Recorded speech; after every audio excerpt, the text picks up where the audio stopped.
It is human nature to want to be able to explain away events, circumstances, or experiences that are not understood.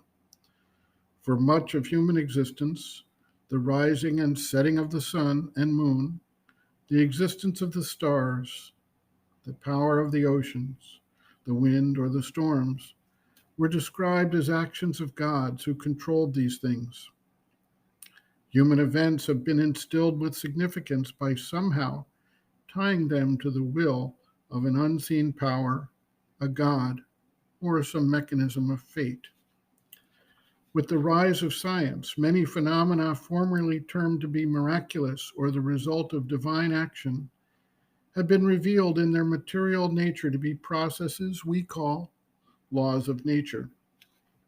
In doing so, we create lengthy explanations that do away with the sense of the miraculous by making these things appear to be fixed processes.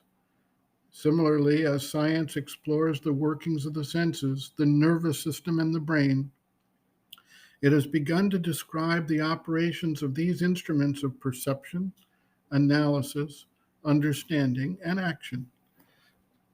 Yet, as science, particularly mind science, is still somewhat in its infancy, we continue to discover new things about the operations that formerly remained mysterious. C.G. Jung, for instance, described a collective unconscious as a repository of archetypal imagery that rises up in dreams and which signify overarching forms of understanding heretofore inexplicable. It is clear, as science continues to develop, that other occult or latent powers will find an explanation that can eventually satisfy the scientists. Until that time, they stick a label on something as an hallucination or a delusion or some kind of manipulated event or self misleading circumstance. Yet, none of these labels explains what exactly is taking place or how it is occurring. Science is now studying and validating phenomena such as clairvoyance, clairaudience, distant seeing, telekinesis, which implies that in the not too distant future, these things will be moved out of the classification of a form of pure illusion into a hidden and latent power of humanity, waiting to manifest more generally as the human mind is developed and trained.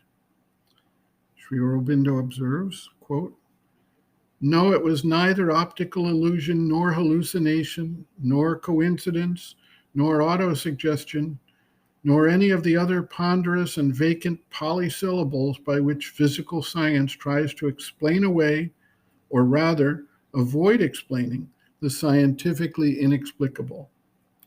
In these matters, the scientist is always doing what he is always blaming the layman for doing, when the latter lays down the law on things about which he is profoundly ignorant, without investigation or experiment, without ascertained knowledge.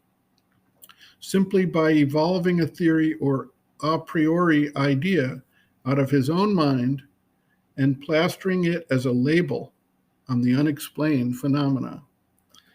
There is, as I have told you, a whole range, or many inexhaustible ranges of sensory phenomena other than the outward physical, which one can become conscious of, see, hear, feel, smell, touch, mentally contact, to use the new established Americanism, either in trance or sleep, or an inward state miscalled sleep, or simply and easily in the waking state.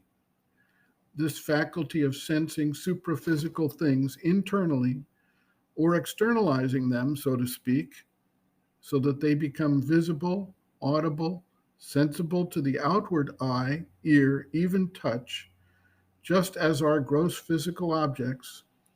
This power or gift is not a freak or an abnormality. It is a universal faculty present in all human beings, but latent in most, in some rarely or intermittently active, occurring as if by accident in others, frequent or normally active in a few. But just as anyone can, with some training, learn science and do things which would have seemed miracles to his forefathers, so almost anyone, if he wants, can, with a little concentration and training, develop the faculty of supraphysical vision. End quote. Reference, Sri Aurobindo, Integral Yoga, Sri Aurobindo's Teaching and Method of Practice, Chapter 7, Experiences and Realizations, Supraphysical Vision, Audition, Sensation, pages 189 to 193.